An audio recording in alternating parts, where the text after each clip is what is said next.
Today, I want to talk about habit formation.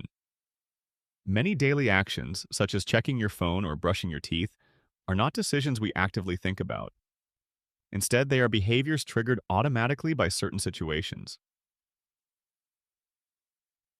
Research shows that habits form when an action is repeated in the same context over a long period of time. Eventually, the brain starts to associate the context with the action, reducing the need for conscious effort. This is why changing bad habits is often difficult. The environmental cues remain even when motivation changes.